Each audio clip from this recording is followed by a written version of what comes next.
किसी ने क्या खूब कहा है कि मुश्किल आन पड़े तो घबराने से क्या होगा, जीने की तरकीब निकालो, मर जाने से क्या होगा।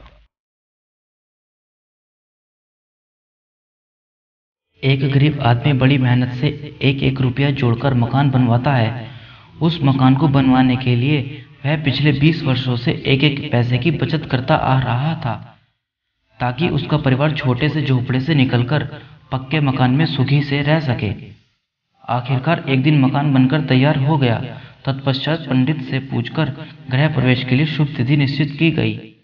लेकिन गृह प्रवेश के 2 दिन पहले ही भूकंप आता है और उसका मकान पूरी तरह से ध्वस्त हो जाता है।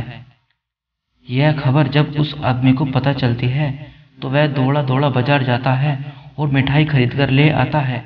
मिठाई लेकर वह घटना स्थल पर पहुंचता है, जहां पर काफी लोग इकट्ठे होकर उसके मकान गिरने पर अफसोस जाहिर कर रहे थे। ओह, बेचारे के साथ बहुत बुरा हुआ। कितनी मुश्किल से एक एक पैसा जोड़कर मकान बनवाया था। इसी प्रकार लोग आपस में तरह तरह की बातें कर रहे थे।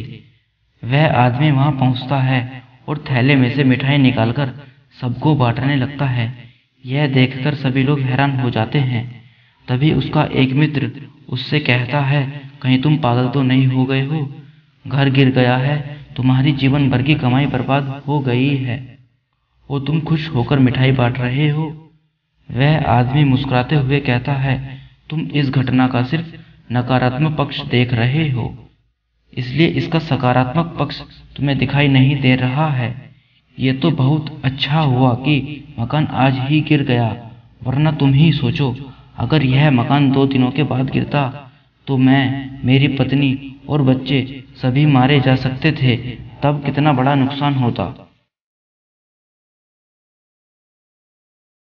दोस्तों, यदि वह व्यक्ति इस घटना का सिर्फ नकारात्मक पक्ष देखता तो वह शायद डिप्रेशन का शिकार हो जाता, लेकिन केवल एक सोच के फर्क ने उसके दुख को सुख में परिवर्तित कर दिया। दोस्तों, हर एक घटना की 2 साइड होती हैं, एक नेगेटिव और दूसरी पॉजिटिव। अब ये हमारे ऊपर है कि हम कैसी सोच रखते हैं। अगर हम नेगेटिव साइड को देखते हैं तो डिप्रेशन के अलावा कुछ भी नहीं मिलने वाला। अगर पॉजिटिव साइड को देखा जाए तो हम सुख का अनुभव करते हैं और यह डिप्रेशन से दूर रहने का भी एक अच्छा उपाय है।